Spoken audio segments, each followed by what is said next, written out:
Welcome back to another episode of Fret Buzz the podcast. My name is Aaron Sefchick, and today we're going to be getting into part 2 with Barry Privett of the band Carbon Leaf. Before we do that though, if you're enjoying the show, head on over to iTunes and give us a review. It not only helps us out, but it also lets others know why they should listen to the show too. And if you really enjoy what you're hearing, head on over to Patreon and become part of the Fret Buzz the podcast team. I also want to mention the songwriting club in which you can sign up at fretbuzzthepodcast.com. Again, if you like what you hear, hit that subscribe button. We've got a lot of good topics and guest hosts on the way. And with all that said, let's jump into part 2 with Barry Privett of the band Carbon Leaf on Fret Buzz the podcast. I had the opportunity to see Carbon Leaf. Just telling the fans out there, I got to see Barry in action about a month. It was actually the night before St. Paddy's Day. And you were playing Elevation 27 in Virginia Beach, which is a new music venue at the old Jewish Mother building. You guys had, it seemed like a lot of people knew you. I mean, I guess this is hometown for you. But it did seem like an adoring crowd, and the energy was really high in there. Thank you. That was a little bit of a loose, kind of sloppy show, just because we were playing up that it was St. Patrick's weekend, and you know how that goes. But, yeah, somebody bought everybody shots on stage, and they had the Irish tunes. But, yeah. Right. So some of that stuff was a lot different experience than you would if you went to different venues, and we also know kind of like there's certain regions have a different experience with the band, and so sometimes you kind of put on the dog a little bit and act more like a party band, and then other places you're kind of more a little more refined and trying to present yourself more, not seriously, but just with a little bit more class or reservation. I don't know. Do you normally play the penny whistle at shows? I mean, so the whole Celtic side of our thing, there was a time where we had a couple of albums that really, back in the early 2000s, it was a big influence, and there were songs off Echo Echo that had that kind of influence. And then in 2013, we released kind of a straight up Celtic, original kind of Celtic inspired album. So it's a thread that's through the music, but if you were to actually take our whole catalog, the Celtic stuff would be about 1/5 of it. Mm. But because there's a penny whistle or whatever, it's very distinctive. It's what people tend to remember a lot about. So it's not a gimmick, but it's a little goes a long way. And I know I'm very limited in my ability, so I can't really do the music justice in terms of the traditional sense of the Celtic music. But it's kind of a fun diversion. Yeah, it's like I'd take my harmonicas to shows, and I'm in no way a great harmonica player, but I am, like, I can play. I don't know, I use the right harmonica for the right song, and that goes a long way. But it is like, I could play the best guitar solo of my life, and then I pull out the harmonica and play for, 20 seconds, and people are like, man, I loved when you played the harmonica. I was like, man, I didn't put my life's work into the harmonica. No, but they love it. It's just it's something different. Yeah. I don't know what it is. Yeah, it's the novelty of it. Yeah, I think so. Yeah, I think so. It's an excitable, unexpected thing. And I actually really enjoyed the novelty of Carter had, the lead guitarist for you guys, had at least 10 different instruments on stage, probably more. Yeah. It really kept the music fresh, and one song he's on a Fender Stratocaster, the next he's on an electric cello, and then he's on think he had mandolin, and did he have a banjo up there? Yeah, I banjo. mean, there's just so many different sounds that gave each song a different texture, which really helped keep the whole concert fresh and interesting. Yeah, and that's something that we've always valued because going to see a show where a band is playing the same instruments. I mean, no matter how good the songs are and all. I mean, for me, it is exciting to kind of have a scene change, And we're lucky that you have a bassist that plays upright as well, and he can play the bowed bass, and our drummer can pick up a guitar, and and Carter with all of his instruments. So it just allows us to go to different places and keep us from getting bored, Mm-hmm. Yeah, remember you guys did like the Eagles when they do Seven. What's the one where they're all just singing? They have all the harmonies. Road. Yeah, you guys did something like that, which was very good. Yeah, did we do it around the one mic? I think so. Yeah. Yeah. Oh, at the end, yeah. Yeah, you're constantly trying to have a bag of tricks that you can switch up, Yeah. Actually, I think you turned off the mics. Yeah, that was unplugged. Yeah. Yeah, because we got really quiet. It got really quiet. In some rooms that works a lot better than others. The beach show, that was a little bit of a border, but it's a good way of like connecting to the audience, like after at 2 hours of plugged in music, to just let everybody hear the room for a second is kind of a jarring experience. It really, people get caught up in talking and just the whole experience. But I remember some girl was talking beside me and somebody like jabbed her in the ribs, and they're like, "Hey, this is serious. You need to pay attention." It really does. It forces everyone to focus. It can get ugly sometimes,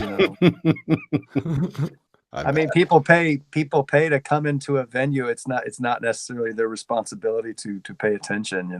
It's our job to engage people, but sometimes it gets annoying, but usually we just roll with it. Yeah, well, it was very effective there. I felt from the audience. Good. Yeah, there wasn't any. The girl felt bad. She wasn't mad that somebody told her to be quiet. It was a positive thing. Okay. So have you had? It looks like you and Carter and Terry are you the only 3 original members? Yes. Because other guys look my age. They looked. What do you say? Well, they looked really significantly younger. And I don't mean that in a bad way. Joe. The Terry, Carter, and I are original members. Our bassist and drummer are not. John, our bassist, has been with us though for 11 years. So, he's actually at this point been with us longer than any other bass player. Right. So he's our 5th player. Our first guy was with us for just like 2 or 3 years, and then quit soon after school. And then we had another guy, Jordan, with us for about 10 years, and then we went through like 3 or 4 within like the course of a year before John joined. So he's been with us 11 years. I mean, he's in my mind, he's Carbon Leaf's bass player, and for all intents and purposes, not the founding member, but I mean, he's the guy. Yeah. And then our drummer Jesse has been with us for about almost a year and a half now. Yeah, and a year and a half. So right now I couldn't be happier with the lineup. I mean, I hope this stays the way it is. We work really hard, and I mean, Carbon Leaf wouldn't be here without the contributions of everybody that has played with us. You know what I mean? Um, and we're lucky to have them, even if it was for a brief time. Certainly lucky to have Jason, who was our drummer for 10 years prior, and Jordan, who played bass. So, but as far as the makeup and the way we get along, I feel like there's a lot of great potential there. So we're just starting to now with Jesse, just starting to getting into songwriting again, because we spent a couple of years just restabilizing, Right. getting Right. those players, getting us all. I mean, sometimes you're just going to have that. I mean, you guys, I'm sure know. I mean, it's just, you spend so much of your time just trying to get in the room with someone and get acquainted and see if it's going to work out. And Yeah. I mean, the fact that any band can survive, getting each of them having lives, having other dependents, having wives and kids, and Yep. all of these factors that come into play. I mean, are extraordinary. Yeah. Now, are you guys all located in the same region? So do you guys do band practice? So our drummer is in Boston, which is the first time we've had a player kind of way out of town. Right. But it's working out.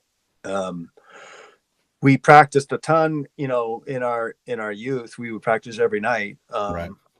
And then when we started touring a lot, that practice time became it came down to like, we get together and we rehearse for tour, or we get together and we write. Mm-hmm. Right? We don't just get together and like practice unless we have like a real good reason. Like if we're going out on the road, Right. we get together and we scrub up what we need to scrub up. And, if we're in the studio, then we're doing pre-production, or I have a batch of songs to present people and say, here's the next project. And then we start, working through it. But the days of kind of just hanging out and getting together to practice doesn't happen tons, unless we're just like, this is a writing week, come into town.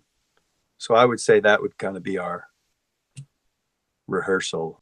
Okay, so you have dedicated slots of time where you guys kind of get together and then go over pre-production or any of those kinds of ideas. Do you do any like Skype or Google Hangouts or anything like that where you guys talk together as a conference type of thing at all? Not yet. Okay. Not yet. That day may come. But right now it's just live. It'd be nice to get that organized, but we just haven't gotten that organized yet. Yeah, it's always interesting to kind of hear different bands' perspectives on how they actually go about getting that, kind of like what you were saying before, that vibe between the however many of you there are, the five of you or the four of you or whatever it is, kind of getting to know each other a little bit more, making sure that vibe is there and being able to bounce ideas off of each other. Yeah. Is that something that when you, because I know the three of you have been together since the beginning, is that something that you guys kind of generally talk together about, or is that something you do mostly on your own, or does the two guitarists work together? How does that process kind of work? Yeah. Again, earlier it would be, guys either writing on their own or two guys getting together for an idea. Mhm. And we actually, the band met in February. Jesse flew in and we spent a week basically just coming up with ideas. Okay. And so we came up with pieces of music. We probably came up with like, I don't know, maybe like 40 pieces of music, 40 Mhm. songs or whatever. Right. You just kind of go all day, take turns kind of with ideas. And then we've done that once before where we rented a beach house. This was back in 2012, and we set up for a week. And, we'd make breakfast, and by 10 a.m. we were writing, and we would do that with a break during the day. We'd do that till 10 at night. And that was really great, and came up with like 75 pieces of music. Awesome. Not, Wow. nothing that was lyric driven, but that was stuff to give me Right. as a kind of concentrated way of combating the fact that we're on the road, or living our personal lives outside the band. Let's instead of just getting together a night or two here and there, let's go in and treat it like a thing, 7 days. It seems to work out pretty well like that, just kind of like just the immersion approach, and everybody's creative and loose, and you're allowed to kind of just live and work in the same space. Yeah. No, that Um, sounds wonderful. Actually, I think that's great. yeah, it's a great way to get a lot done, Mhm. and then not have to worry about juggling this balanced schedule. Right. Of course, and then they wait on me to kind of come back with whatever I'm going to come back with. Well, like I said, like you were saying before, it gives you on the other side of it, walking away with 75 tunes or at least ideas that you can kind of sift through and depending on where you feel inspired, come up with, an album's worth of material versus, you know, going into it saying, okay, we got to come up with 10, 12 tunes to make an album that gives you more of the freedom to kind of just explore. Yeah, and that was the way the first few albums were. You went in and you created 12 songs, and you cut an album. Um, over the years, we've accumulated enough demos where I have decades and decades if all I did was write. I mean, we have like I have so I take everything and I put it to my iTunes, and I create playlists based on the way a certain song sounds to me. And um, I probably have like 15 different folders where I've either broken things up into genre, or uh, this sounds like a song for a Christmas album, or this sounds like a great summer song. I just name file folders loosely. I have stuff write these songs at night, or I have songs that say write these songs during the day. Just kind of breaking things up in different ways, and then I can pull from those playlists depending on where I am, what I'm doing, how much time I have. And we have 900 unfinished songs like that, and they could either be just a riff, or something I recorded while I was driving, Yep. on the iPhone, or a full-fledged band song, kind of just waiting. So it's a nice flexible space to be in, because it's because we've moved past the point of having to have the whole band necessarily show up and work on something. Right. Even though we still do that, and we'll just add it to the pile. So if we have 40 pieces of music, and I know that there's probably 6 of them that are going to make it to a project within the next 2 years, we still have a lot of stuff to work with down the road. Right. Right. Even if we broke up, even if we stopped touring, I mean, we'd still have decades of material that we could write to. Yeah. And release. Yeah. Just because I come from a little bit of an engineering background that always fascinates me, the studio world and recording. You have mentioned a couple times that you guys have built your own studio.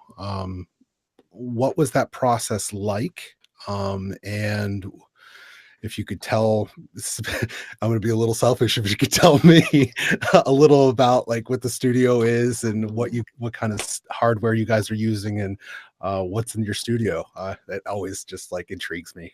And I wish Terry was here right now, because he's our main engineer. And this is the thing. This is part of why we're successful, is that there are some specialties that each of us has that the other don't. Right. And if it's certainly one thing that's carried us very far, is Terry's ability to, be able to successfully engineer, the recordings. Mm-hmm.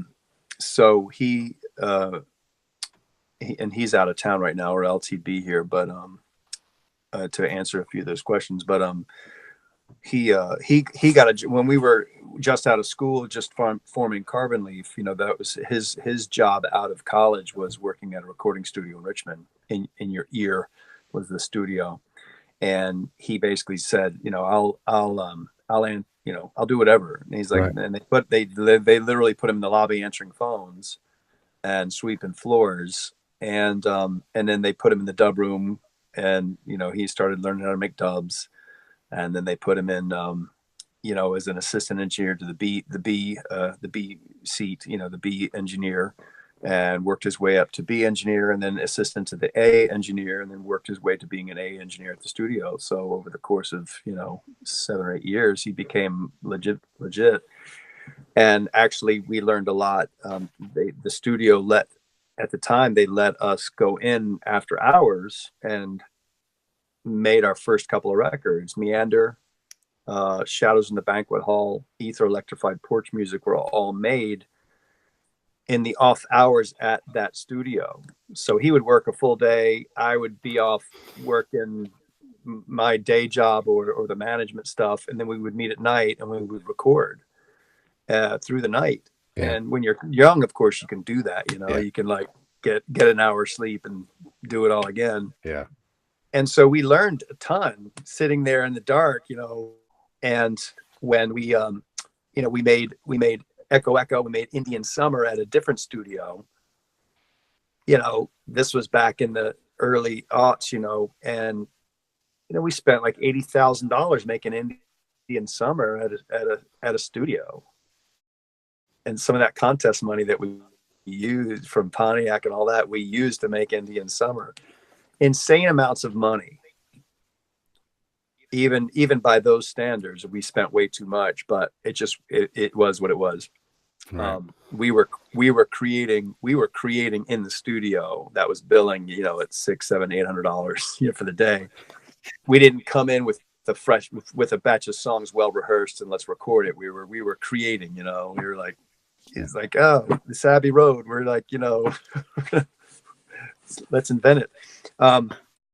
So, after those experiences, as the new technology, kind of, was put into the musicians' hands, Pro Tools and whatnot, and Terry was very kind of astute and kind of, learning these things. We realized that we could make albums cheaper. When the record label said, "We'll pay you $15,000 for your fourth release," on the label, we were like, well, we can probably make this for $6. Not having the gear yet, but anyway, so when we left the label, we said, let's just build our own studio. And we kind of borrowed the money, I don't know, $30,000, $40,000, $50,000, I think, it put into the studio. And so we use a Pro Tools rig, and upstairs is where I am now, and it's a detached garage. Upstairs is the editing suite.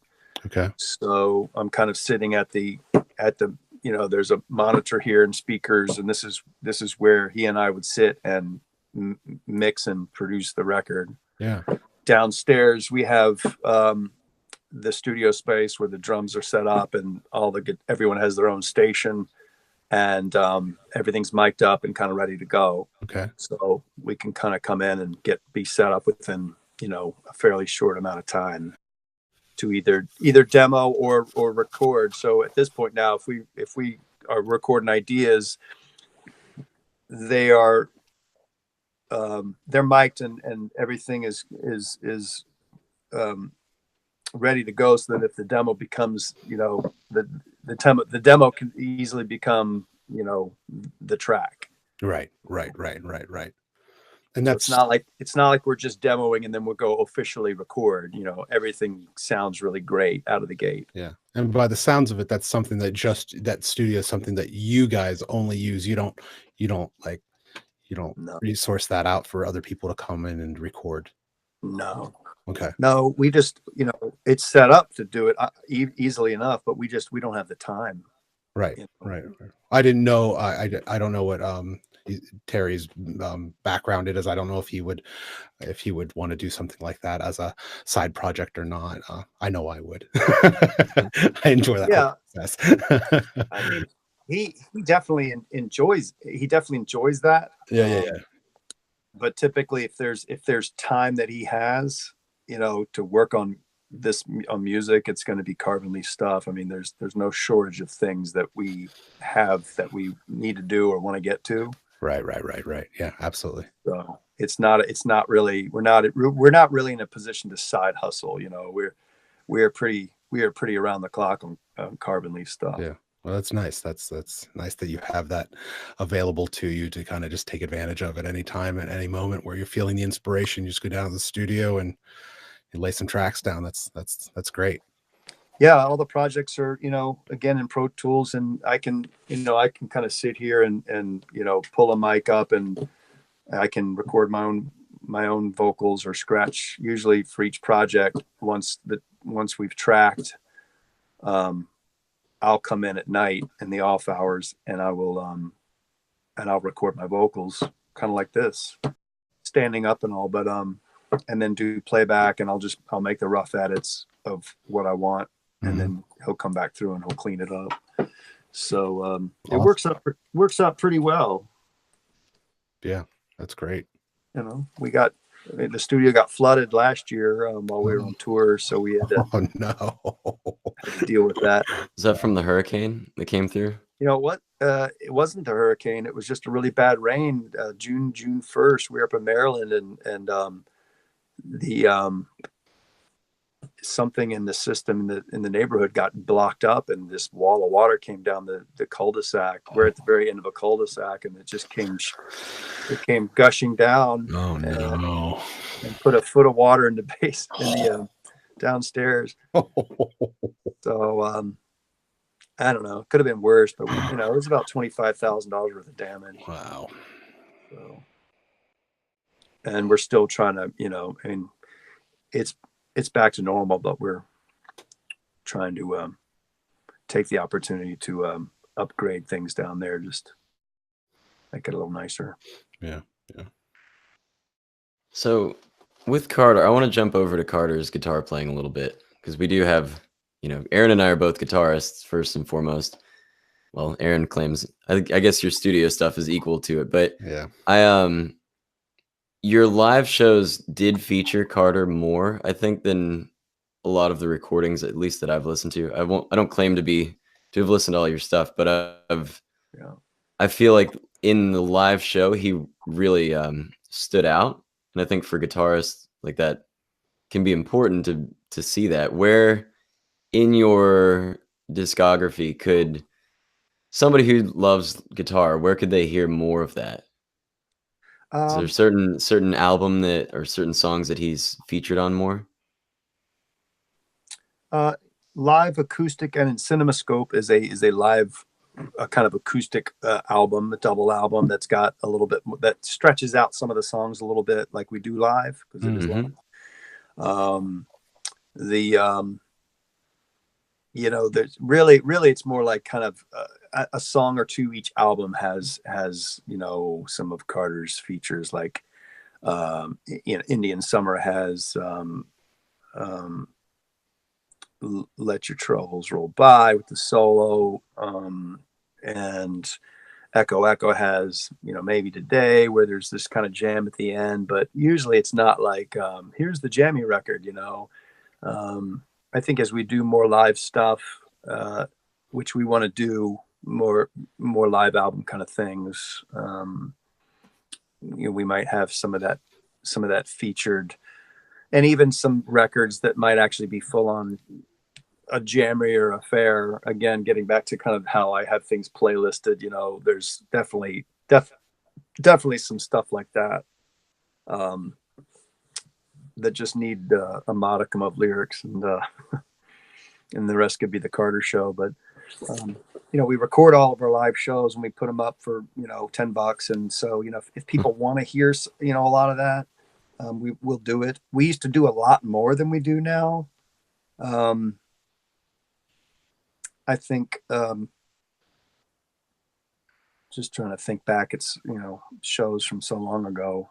I think at some point we were like, what are we? Are we a jam band, or are we, we're like this kind of hybrid, like folk rock band with me, who's a lead vocalist and a microphone. What do we want to be? I know the band can jam, 6 ways to Sunday. I don't know if that's the phrase or not, but it sounds good. We'll take it. We'll take it. Yeah. And we've done that in the past, but it's like, are we, what's the point? Like, are we playing to like the one guitar player in the room, or are we, who are we trying to impress, and why? And where's the balance of, performance and song? Because we've always been like a song oriented band, not just get up there and do a couple of obligatory, lines of verse and then go off in the solo land, and there's a lot of bands that do that. Yeah. And that's what they're there for. I think we talk through this podcast to all the different artists that we've talked to, and even me just listening to tons and tons of interviews with bands. It's the bands that have a tendency to redefine themselves or redevelop themselves that kind of have the most success. I know we've used people like Herbie Hancock as an example, or just the bands that and you take any band that you can think of, and how over the years, the bands that have a tendency to kind of discover new angles on music, they have a tendency to kind of have the most success with their fans, because the fans are along for the ride as much as anybody. Sure, it's a hard game to play, that's for sure. It is a hard game to play. There's a wide spectrum of interest from our fan base. I feel like some bands, they have, I don't know how to put this without it sounding like a positive or negative on one side or the other, but some artists might have a certain group of people who have a more collective mind about what they want out of an artist, and then I feel like for us, we have a wide spectrum of ages, from kids on up to, older folks and everybody in between. We got some people that want to hear the Celtic stuff. We got some people that don't want to hear the Celtic stuff. We got some people that want to hear more jams. We got more people that are, that want to hear a lyric driven performance, so it's really just kind of having that balance. And, at the end of the day, kind of being like, this is the best we can kind of do with the 2 hours that we've got. Right. And some regions of the country, you do have, you do shift your strategy a little bit, so that, there's certain rooms that are more attuned. And you don't know this until you go through and play them several times. Sometimes you go to a town and you're like, gosh, are we bombing? And it's like, no, they're like really listening. They're like looking at you and being like, this is, I'm into it. Whereas other places you go and they're just like bonkers, it's like Chapel Hill is like a very they're like very attuned to what you're doing. And if you play and get real quiet, the room will get real quiet. Same with Burlington. The Cat's Cradle, is that where you play in Chapel Hill? Yeah, the Cat's Cradle. I love that place. And they're like, they're like moving with you. Like whatever your idea is their idea. But then you've got a different like Virginia Beach is a good example, or St. Louis, where it's just a kind of like the room is like breathing in different places, and you have to like corral people a little bit more, right? Or maybe not be as subtle. So it just changes kind of depending on where you go.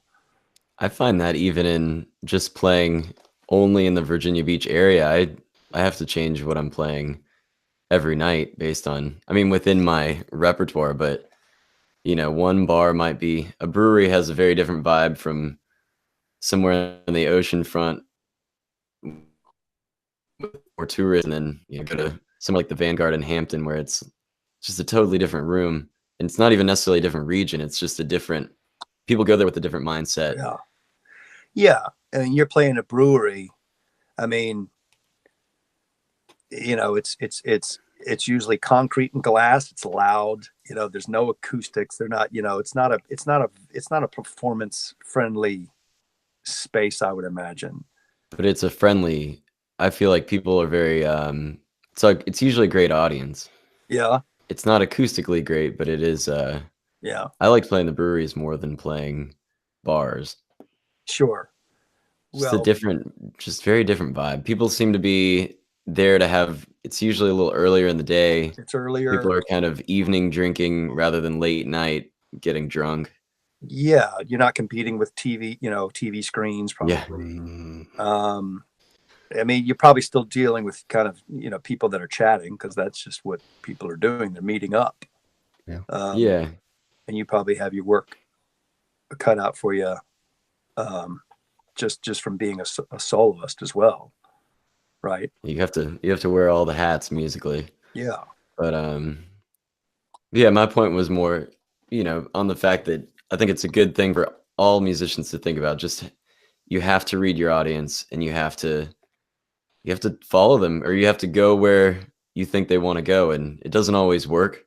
A lot of times you have to, cast in different directions, and like, oh, maybe they really don't like classic rock. Like, I'll try a country song. I'm like, oh, they don't like that either. And then you try, blues, and you might finally find something that they react well to. You might find nothing that they react to, and you're just like, well, I'm just going to play whatever I want. Yeah, and it kind of goes back to what keep it fun. Yeah, you were saying it all depends on. It's hard to read a crowd sometimes. Sometimes when they're just like nothing there, it's you think you're not connecting with them, but you're actually really connecting with them because they're really concentrating on what you're doing, and it does have to do with region as well, in terms of how the East Coast crowd is much different than the West Coast crowd, and then you do have people who are like bouncy and into the music and want to dance, and then you also have crowds that they just in the back of the room, they're just standing there with their arms crossed, and they just stand there and they listen to you. Those are the musicians. Right. Yeah. Right. Yeah, don't talk to me. I'm trying to watch what he's doing. I need to see his fingers. Right. The poker face musicians with their arms folded. That's right. waiting for the singer to quit singing so Carter will solo. It's funny. It's so true though. I mean, there's so many different kinds of fans out there that you have to kind of just try to gauge. Yeah. I mean, and I think we have. I always joke that Carbon Leaf is like, depressing lyrics with a really with a really plucky beat. I don't know. We try to strike a balance where we're not taking ourselves seriously,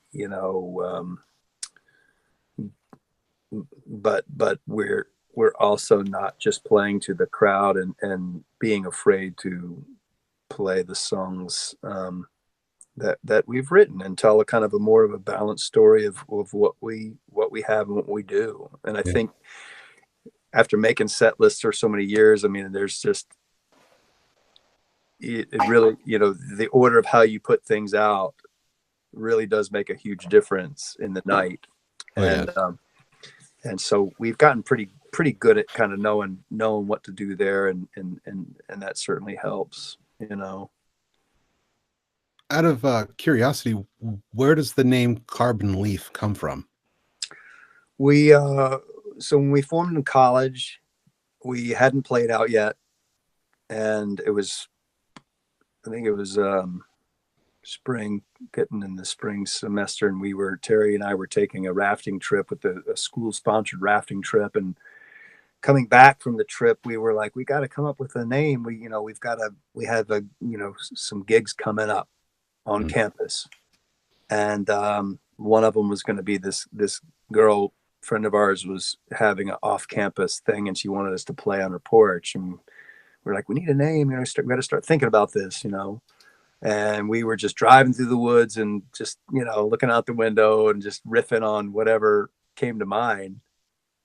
And I was like, Carbon Leaf. And, we kind of thought about it. We were like, well, that's kind of interesting. But it was basically two random words kind of thrown together that evoked an interesting image. Yeah. And of course, when we brought it to the guys, Carter's always fine with whatever. I think Palmer was fairly indifferent, our bassist at the time. Our drummer didn't like it at all. There's always one.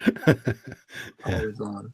And so I think we had spent a little bit more time meeting about it and trying to come up with lists, and we would write them down, and we couldn't agree on anything. And then the girl that was that was having us basically just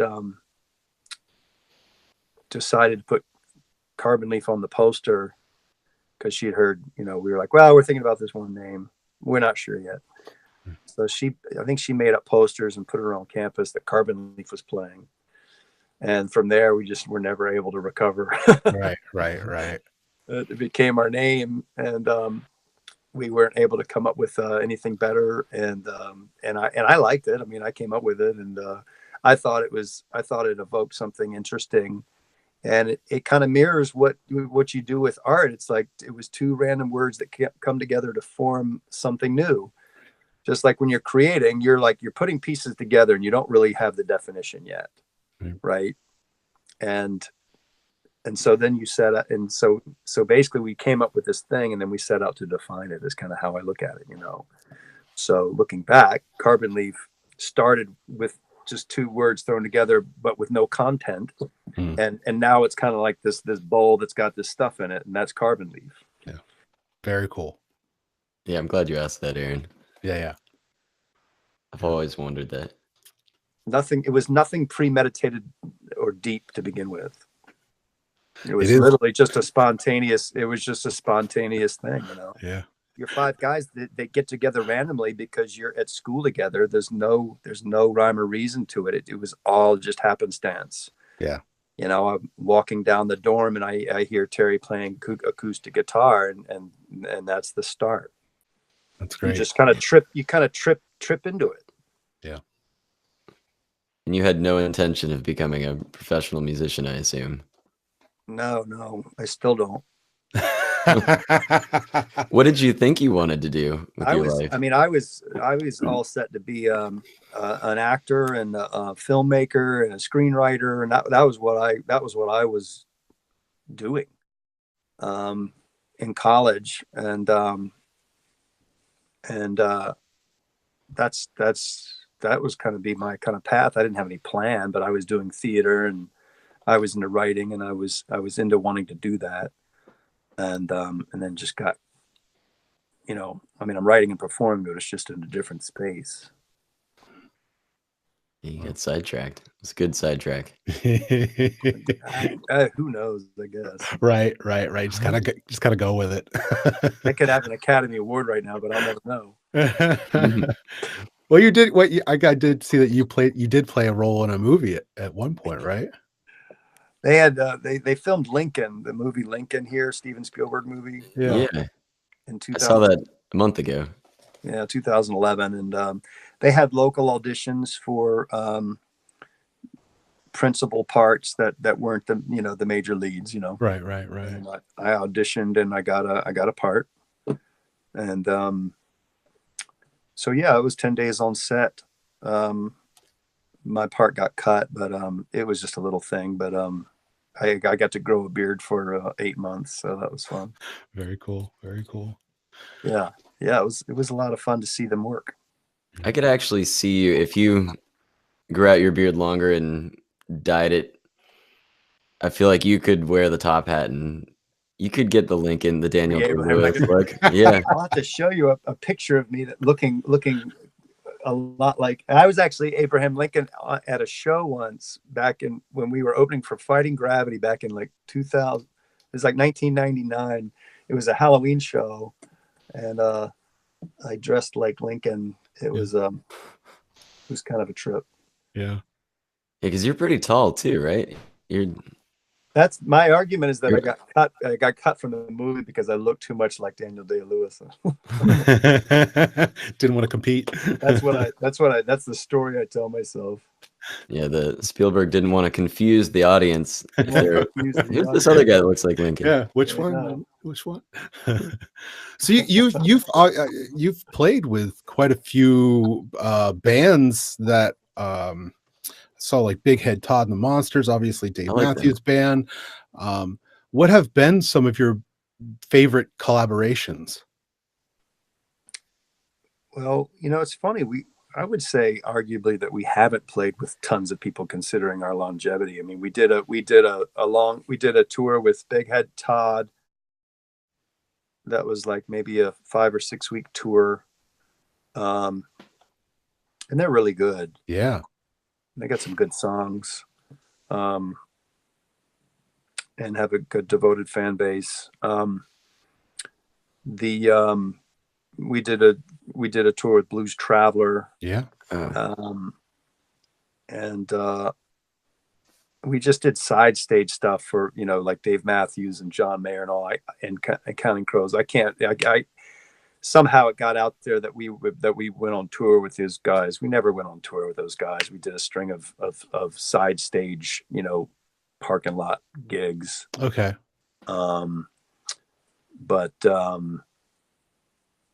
We went on several tours with Great Big Sea, which was a band from Newfoundland.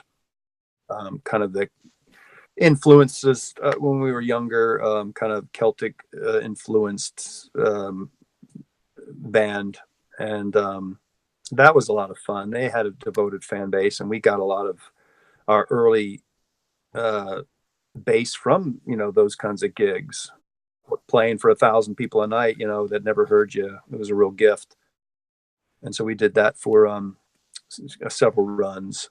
But other than that, we've kind of been out on our own, grinding it out in the cities, and just picking up people each time through. It's really hard to do nowadays, without some kind of other, it's not like it's the 70s where you just Right. You tour, and then people hear the fanzine that you're coming to town, and people don't just mostly they don't just come out uninitiated. Well, that kind of brings up this other idea in terms of, I know we've talked a lot about venues, but what about festivals, since the summer is coming up? Again, haven't been a huge festival band. There's a certain there's a certain cachet that the festivals are looking for. There's their eyes are looking towards kind of what's hot right now, who's got something going on with the song, or who can the buyer make trades with certain agents or labels, and say, hey, I'll bring on these guys that you're developing if we can get this guy at a certain price. There's a fair amount of that going on that we're not a part of. We're not on a label right now. We don't have a viral video or a song on the making its rounds right now. So right. A lot of that stuff kind of comes and goes, and we'll do some of the kind of more community minded festival stuff. Mm-hmm.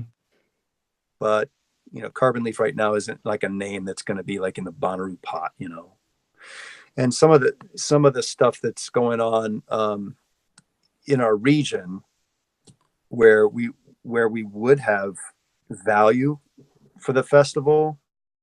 We play the region enough on our own throughout the year, where the promoters they want you to stay out of the market if you're going to play their festival. They'll say stay out of the market for a year. We're like, well, that's a little hard for us to do because it's a part of our bottom line. So it's like what Coachella doesn't let the artist play a show within like a couple months of the festival. at least. Yeah, that would be brutal if you're depending on that income. Well, yeah, and if you're on tour and you're promoting something, but anyway, it's a powerful thing to be advertised like that. You know, you certainly want it, but it is hard to balance if you're a working band and you're like, look, we can't just sit around for a festival. You played at Duke back in the late 2000s? I believe it was like 2007 or 2008. Because I was there and I sadly didn't see you. But I'm pretty sure that was you guys that came. Because that was the first time I ever heard of you. We played Duke at 2008. Well, there you go. So you were there. April 23rd. Yeah, it was the last day of classes, right? I think it's a giant party on campus. Yep. I don't know. Where were you? I was being an idiot, probably, but honestly, I don't think many people were there, if I recall.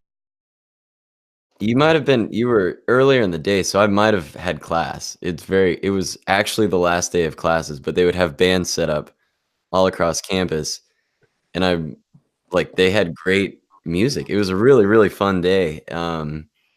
But I remember hearing about you guys, and I did wonder, like, who reached out to you for that, or did you reach out to Duke? I don't remember. That was 2008. I don't know. Someone probably just approached the agency. Tell you the truth, I don't know. I didn't handle that. Yeah, I mean, it's not a huge deal, but it's just something that I personally came in, I have a personal connection to, and very, very vaguely remember that we were there. It's a very much the gothic, it looks like Harry Potter's Hogwarts. Oh yeah, it's gorgeous there. I love it. Our sound man and tour manager went to Duke, graduated from Duke. I think I told you that. In an email, yeah. Doug Ross. So we played in Asheville last week. Last Friday during the game.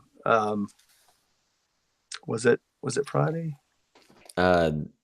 Duke played on Sunday. They lost to Michigan State. Yeah, but they played on Friday and they won. Against Virginia Tech. Yeah, that was against Tech, right? Yeah, I joked from the stage that our engineer probably wouldn't sound very good because our engineer was probably back there watching the TV. What oh man, where did you play in Asheville? I grew up in that area. The Gray Eagle. The Gray Eagle. Okay. Asheville's I love Asheville. Yeah. You grew up there? I grew up like 80 miles east of Asheville, kind of between Asheville and Charlotte. Yeah. But my parents live up near Asheville now, so every time I go back, I try to go into Asheville at least for a day or go see a concert. Yeah. Yeah. It's a cool place. It's getting a bit built up. Yeah. I mean, not in a bad way. I mean, it's just, every time we go back, it's like a little bit more than just kind of a main street, it seems like. Yeah, they call it the Boulder of the East. The Boulder of the East. Yeah. Kind of the hippie town in the middle of the mountains, which are the ski town. Not so hippie. Ski town without a ski town. Right. Yeah. There's some skiing there, but it's icy. Yeah. It's not as it makes it the one in Charlottesville. It's called Wintergreen. It makes Wintergreen looks great after you grew up skiing in North Carolina. Yeah. Just saying something. All right. Well, Barry, before we do wrap this up, what are the future plans for Carbon Leaf? Well, we need to get some new music out, so we're working on that right now. We have a little April run that we're doing. As of Monday, we will head out and tour most of April, and then we're going to come back and try to shoot some video stuff in May.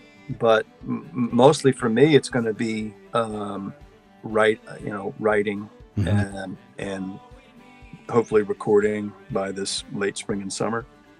And got our fall tour that's already lined up. So yeah, I'd say just new music and videos, which is something we haven't done enough of. So we're trying to get a plan together for that. Now, those are videos for YouTube or what? Yeah, we want to do a mix of live performance videos and some concept videos and things like that. And but mainly just get all of us kind of writing. You know, again with Jesse joining us a year and a half ago, you know, we handed him 100 and some Carbon Leaf songs to learn for the tours. You know, we're kind of at that level now where it's like, all right, we have our show, we have our catalog, let's get some new music going. Let's, you know, give him a creative stake in kind of, you know, what we are. Right. I think is super important. And we're excited for it because he's a super talented guy. I mean, he's the best singer in the band. And he, you know, plays great drums, plays guitar, you know, he writes. So there's tons of collaboration opportunities for us to get into. And it's been a long time since we've really been able to sit down and write. Right. So I'm looking forward to that. We've got a long list of things to do. Very exciting. Yeah, that'll be very cool to look forward to. Hear some new material out of you guys. That'll be great. Yeah, I agree. So we're working on it. We really do appreciate your time. Could you let our audience know where they can go to find more about you and Carbon Leaf? You can find Carbon Leaf at carbonleaf.com or our Facebook page /Carbon Leaf, Instagram /Carbon Leaf. At a show near you, I don't know. Yeah. Awesome. Perfect. Yeah, you guys are awesome. You're a real, you know, you're inspiring because of you are out there grinding, and yeah, it's very respectable. Yeah. You're successfully grinding in a way that I hope to get to. Yeah, well, I don't quote Chuck Norris very often, but you know, he reminded me once to make your own breaks. So that's what you got to do. Coming from a karate guy, I guess that's what you got to do, right? Make your own breaks. Yeah, everybody needs to quote Chuck Norris more. Awesome. Well, hey, Chuck Barry, Norris. have a great Is that day. how we're gonna leave this, Chuck Norris? Yeah. Well, thank you very much. We do appreciate it. Thank you, Aaron. Thanks. Cool. Beautiful. Thank you. Yeah. All right. Thanks, Thank you. Joe. Yep. Yep, it was great getting to know you. All right, guys. See ya. See ya. Bye.